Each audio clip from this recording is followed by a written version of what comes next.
ശബരിമല സ്വർണ്ണക്കേസിൽ 2019 ദേവസ്വം ഭരണസമിതിയെ കൂടി പ്രതി ചേർത്ത് എഫ്ഐആർ. രണ്ടാം എഫ്ഐആറിലാണ് എ പത്മകുമാർ പ്രസിഡന്റായ ഭരണസമിതിയെ പ്രതി ചേർത്തിരിക്കുന്നത്. ശ്രീകോവിലിലെ കട്ടിളപ്പാളികൾ കൊണ്ടുപോയി സ്വർണം ഉരുക്കിയ കേസിലാണ് ദേവസ്വം ഭരണസമിതി പ്രതിപ്പട്ടികയിൽ ഉൾപ്പെട്ടിട്ടുള്ളത്. വിവരങ്ങളുമായി അൺഫ്ലിറ്റ് ഡിസൂസ ചേരുകയാണ്. അൺഫ്ലിറ്റ്, ശബരിമല സ്വർണ്ണക്കൊള്ള കേസ് അത് വേറൊരു തലത്തിലേക്ക് പോവുകയാണ് അന്വേഷണം. 2019 ആ സമയത്തുണ്ടായിരുന്ന ഭരണസമിതി, ആ സമിതിയെ നയിച്ചിരുന്നത് അന്നത്തെ പ്രസിഡന്റ് എ പത്മകുമാറാണ്. എന്താണ് രണ്ടാം എഫ്ഐആറിന്റെ ഒരു ഉള്ളടക്കം? അറിയാനാവുന്ന വിവരങ്ങൾ എന്തൊക്കെയാണ്? പ്രധാനമായി 2 എഫ്ഐആർ ആണ്.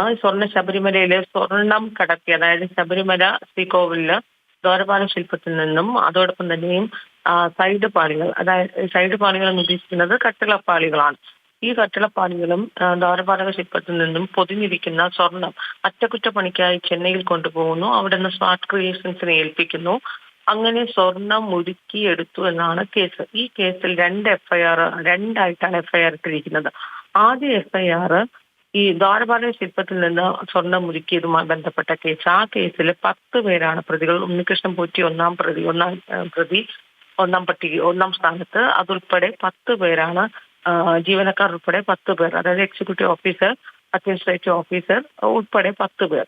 അതിനുശേഷം ആ കട്ടിളപ്പാളികൾ, ശ്രീകോവിലിലെ കട്ടിളപ്പാളികൾ ഉരുക്കി സ്വർണം എടുത്തു, കളവ് പോയി. അത് വേറൊരു രണ്ടാമതൊരു എഫ്ഐആർ ആണ് ചുമത്തിയിരിക്കുന്നത്.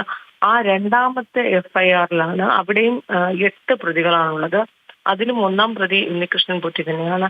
ഈ 8 പ്രതികൾ പ്രതിപ്പട്ടികയുടെ വിശദാംശങ്ങൾ, രണ്ടാമത്തെ എഫ്ഐആറിന്റെ വിശദാംശങ്ങൾ പുറത്തു വരുമ്പോഴാണ് അത് 8ാമത്തെ പ്രതിപ്പട്ടികയിൽ ഉൾപ്പെട്ടിരിക്കുന്നത് ദേവസ്വം ഭരണസമിതി. അതായത് ഈ സംഭവം നടക്കുന്നത് 2019 ദേവസ്വം ഭരണസമിതി പ്രതിപ്പട്ടികയിൽ ഉൾപ്പെട്ടിട്ടുണ്ട്. അതിൽ ദേവസ്വം ഭരണസമിതി എന്ന് മാത്രമാണ് 8ാം പ്രതിസ്ഥാനത്ത് പറയുന്നത്. അതിൽ എത്ര പേരെന്നോ ആരുടെ പേരുകളൊന്നോ പറയുന്നില്ല. 8ാം പ്രതിസ്ഥാനത്ത് ദേവസ്വം ഭരണസമിതി എന്ന് മാത്രമാണുള്ളത്. സ്വാഭാവികമായി 2019 ദേവസ്വം ഭരണസമിതി എന്ന് പറയുന്നത് എ പത്മകുമാറിന്റെ പ്രസിഡന്റായ അദ്ദേഹത്തിന്റെ കീഴിലായിരുന്നു ഭരണസമിതി.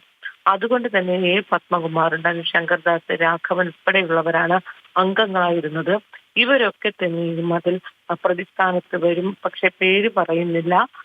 പകരം ആരൊക്കെയാണ് എന്ന് പറയുന്നില്ല. പകരം 8ാം പ്രതിസ്ഥാനത്ത് ഭരണസമിതി, ദേവസ്വം ഭരണസമിതി എന്നാണ് പറയുന്നത്. സ്വാഭാവികമായും ഇത്രയും നാള് ഇതുമായി ബന്ധപ്പെട്ട കേസും അന്വേഷണവും ഒക്കെ വന്നത് ആ ജീവനക്കാരും ഉണ്ണികൃഷ്ണൻ പോറ്റും അദ്ദേഹത്തിന്റെ കൂട്ടാളികളും അദ്ദേഹത്തെ സഹായിച്ചവരെന്ന രീതിയിൽ തന്നെയായിരുന്നു.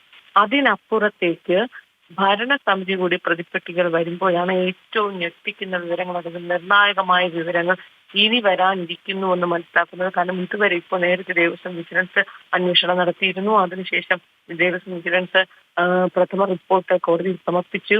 ഈ ദേവസ്വം വിജിലൻസിന്റെ അന്വേഷണം ഒരു ഭാഗത്ത് നടക്കുന്നു. അതിനുശേഷം ഹൈക്കോടതിയുടെ നിർദ്ദേശപ്രകാരം SIT രൂപീകരിച്ച്, SIT ലോ ആൻഡ് ഓർഡർ ചുമതലയുള്ള വെങ്കടേഷിന്റെ നേതൃത്വത്തിൽ SIT രൂപീകരിച്ച് അതും അന്വേഷണം പുരോഗമിക്കുകയാണ്. അതിനുശേഷം ക്രൈംബ്രാഞ്ച് അന്വേഷണം രജിസ്റ്റർ ചെയ്തു. ഇന്നലെ സംസ്ഥാനത്ത് ക്രൈംബ്രാഞ്ച് അന്വേഷണം രജിസ്റ്റർ ചെയ്തു. അതിന് പിന്നാലെയാണ് ഇപ്പോൾ SIT ആണ് എഫ്ഐആർ ഇട്ടിരിക്കുന്നത്. 2 എഫ്ഐആറിന്റെ വിശദാംശങ്ങൾ പുറത്തു വരുമ്പോഴാണ് ഈ 2ാമത്തെ എഫ്ഐആറിലാണ് ഏറ്റവും എത്തിക്കുന്ന വിവരം. ആ സമയത്തെ ദേവസ്വം ഭരണസമിതി കൂടി പ്രതിപ്പട്ടികയിൽ വരുന്നു എന്നത് നമുക്കറിയാം. അൺഫിൽറ്റ്, ഈ കട്ടിളപ്പാളികൾ കൊണ്ടുപോയി സ്വർണം ഉരുക്കിയ കേസിലാണല്ലോ ഒരു 8ാം പ്രതിപ്പട്ടികയും അതിൽ ഈ ദേവസ്വം ഭരണസമിതിയും ഒക്കെ ഉൾപ്പെട്ടിട്ടുള്ളത്, പത്മകുമാർ അടക്കമുള്ളവർ ഉൾപ്പെട്ടിട്ടുള്ളത്. ഈ കട്ടിളപ്പാളിയുടെ കാര്യത്തിലും അതുപോലെ തന്നെ ദ്വാരപാലക ശില്പത്തിൽ പൊതിഞ്ഞ സ്വർണം നഷ്ടപ്പെട്ടതിനെ കുറിച്ചൊക്കെ ഈ പത്മകുമാറിനോട് മുമ്പും മാധ്യമങ്ങൾ ചോദിച്ചിട്ടുള്ളതാണ്. അപ്പോഴൊക്കെ വളരെ ആത്മവിശ്വാസത്തിലാണ് അദ്ദേഹം മാധ്യമങ്ങളെ സമീപിച്ചത്. അദ്ദേഹം പറഞ്ഞിരുന്നത് അതൊക്കെ ഉദ്യോഗസ്ഥരുടെ തലയിൽ കെട്ടിവെക്കുന്ന രീതിയിലാണ് അദ്ദേഹം സംസാരിച്ചിരുന്നത്.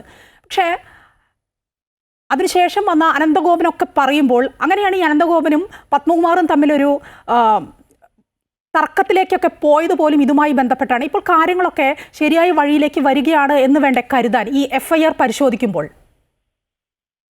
തീർച്ചയായും ഈ എ പത്മകുമാറിന്റെ ആദ്യമേ തന്നെ ഒരു സംശയത്തിന് നിഴലുണ്ടായിരുന്നു. കാരണം മുൻ ദേവസ്വം ബോർഡ്, നിലവിലെ ദേവസ്വം ബോർഡ് PS പ്രശാന്ത് ഉൾപ്പെടെയുള്ളവരിലേക്ക് ചോദ്യങ്ങൾ നീളുമ്പോൾ ആദ്യം സംശയത്തിന് നിഴലുണ്ടായിരുന്നത് എ പത്മകുമാർ ആയിരുന്നു. സ്വാഭാവികമായി 2019 ഈ സംഭവം നടക്കുന്നത്. അതായത് ഉണ്ണികൃഷ്ണൻ പോറ്റിക്ക് ഈ ദ്വാരപാലക ശില്പം ഉൾപ്പെടെ അതിന്റെ സൈഡ് പാളികൾ ഉൾപ്പെടെ അറ്റകുറ്റപ്പണിക്കായി ചെന്നൈയിൽ കൊണ്ടുപോകുന്നത് 2019.